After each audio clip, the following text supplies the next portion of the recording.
पाहुयात मेट्रो शहरांतील बातम्या। पालकमंत्री नितेश राणेंनी सिंधुदुर्गातील कणकवली येथील शेतीची पाहणी केली। पावसाअभावी शेती कोरडी पडत असून जमिनीला भेगा पडत आहेत। राणेंनी शेतकऱ्यांशी संवाद साधून त्यांच्या अडचणी जाणून घेतल्या। वाढत्या वीज बिलाविरोधात मुलुंडमध्ये काँग्रेसनं आक्रमक आंदोलन केले। काँग्रेस आणि स्थानिक नागरिकांनी वीज बिल जाळून निषेध केला। वीज दरवाढ कमी न केल्यास आंदोलन तीव्र करण्याचा इशारा दिला आहे। श्रीराम मंदिर चोरीच्या घटनेच्या निषेधार्थ उबाठाचं रत्नागिरीतील रामआळी येथील श्रीराम मंदिरात महाआरतीचं आयोजन करण्यात आलं होतं। यावेळी ज्येष्ठ शिवसैनिक प्रमोद शेरे यांच्या हस्ते प्रभू श्रीरामाची आरती करण्यात आली। मुंबईत दादर नायगाव बीडीडी चाळीतील नागरिकांनी म्हाडाच्या तसंच स्थानिक आमदारांच्या विरोधात आंदोलन केलंय। म्हाडाकडून घरावर सतत लावल्या जाणाऱ्या घर रिकामं करण्याच्या नोटीशी विरोधात त्यांनी आंदोलन केलंय।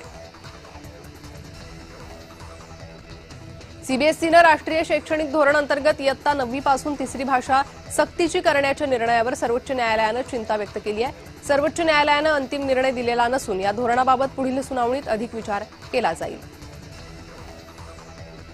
लवासा प्रकरणात सर्वोच्च न्यायालयानं याचिका फेटाळल्यानंतर याचिकाकर्ते नानासाहेब जाधव यांनी खंत व्यक्त केली आहे। याचिकेला सबळ पुरावे जोडूनही फेटाळण्यात आल्याचं जाधव म्हणाले।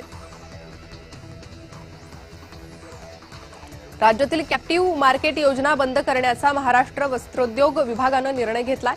प्रस्तावित योजनांचा भार असल्यानं योजना बंद करण्याचा निर्णय घेण्यात आलाय। निर्णयामुळे अंत्योदय कुटुंबाला आता वर्षाला साडी मिळणार नाही। चेंबूर स्कूल बस दुर्घटनेच्या अहवालावर मृतविहान श्रीवास्तवच्या कुटुंबियांनी आक्षेप घेतलाय। तसंच दोषी अधिकाऱ्यांवर कारवाईची मागणी केली आहे। सिया गोयल आणि चेतन चौधरी यांचं प्रत्यक्ष लग्न झालं नसल्याचं पोलीस तपासात निष्पन्न झालंय। दोघांच्या लग्नाची चर्चा केवळ मोबाईल आणि फोनवरील संभाषणापुरतीच असल्याचं पोलिसांनी सांगितलंय। गिरिजा राऊत प्रकरणात ताब्यात घेण्यात आलेल्या फिरोज शेख बाबाला 18 तारखेपर्यंत पोलीस कोठडी सुनावली आहे। फिरोज शेख याच्या साथीदारांसोबत चौकशी करायची असल्यानं 2 दिवसांची कोठडी सुनावली आहे।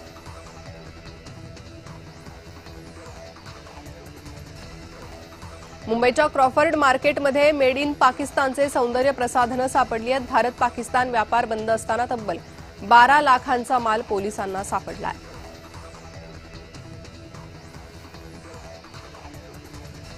पुण्यातील केतन अग्रवाल हत्या प्रकरणी आरोपी सिया गोयल आणि चेतन चौधरीला न्यायालयीन कोठडी सुनावली आहे। 29 जुलैपर्यंत न्यायालयीन कोठडी सुनावली आहे।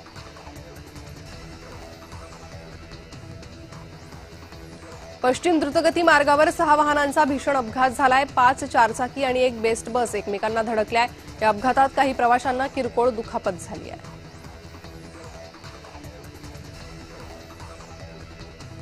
कोल्हापुरात भाजप कार्यकर्ता सूरज साखरे यांच्यावर गोळीबार झालाय। खासगी सावकारीतून गोळीबार झाल्याची प्राथमिक माहिती आहे। सूरज साखरे यांच्यावर खासगी रुग्णालयात उपचार सुरू आहे।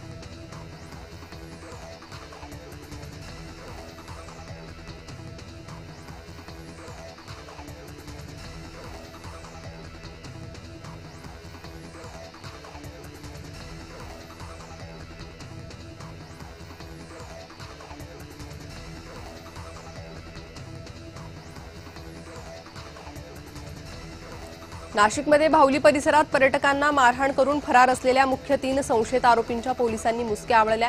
मुंडेगाव परिसरात गुन्ह्यात वापरलेल्या मोटारसायकलवर आरोपी फिरत असल्याची गुप्त माहिती स्थानिक गुन्हे शाखेला मिळाली। मुंबई महापालिकेच्या शाळांमध्ये दररोज मनाचे श्लोक सक्तीचे करा अशी मागणी ठाकरे गटाकडून केली जाते। महानगरपालिकेच्या सर्वसाधारण सभेत तसा प्रस्ताव मांडणार असल्याचं किशोरी पेडणेकर यांनी म्हटलंय।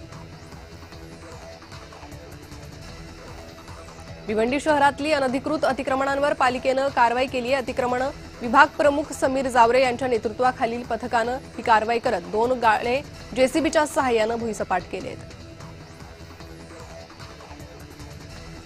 रत्नागिरीत भास्कर जाधवांच्या सुपुत्राच्या गटाच्या बैठकीत सभापती उपसभापती अनुपस्थित होते। अजगोली प्रभाग समिती बैठकीकडे सभापती उपसभापतींनी पाठ फिरवली, त्यामुळे राजकीय चर्चांना उधाण आलं।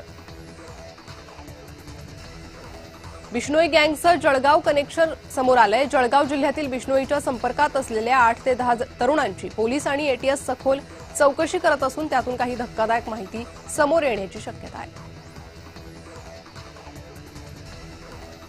नाशिकमधील जिल्हा परिषदेच्या शाळेत मोफत गणवेश योजनेत मोठा गोंधळ झालाय। प्रयोगशाळा अहवालात 16 शाळांचे गणवेश निकृष्ट दर्जाचे आढळले। 16 मुख्याध्यापकांना कारणे दाखवा नोटीस बजावली आहे।